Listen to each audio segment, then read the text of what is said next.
एक जंगल में दो अच्छे दोस्त रहते थे। वे हमेशा साथ घूमते और खेलते थे। एक दिन वे जंगल में जा रहे थे। अचानक उनके सामने एक बड़ा भालू आ गया।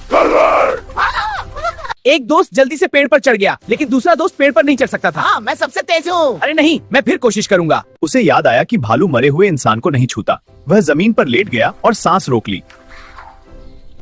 भालू उसके पास आया, सूंघा और चला गया। भालू तुम्हारे कान में क्या कह रहा था? भालू तुम्हारे कान में क्या कह रहा था? दूसरे दोस्त ने कहा, भालू ने कहा, मुसीबत में छोड़ने वाले को दोस्त मत बनाओ।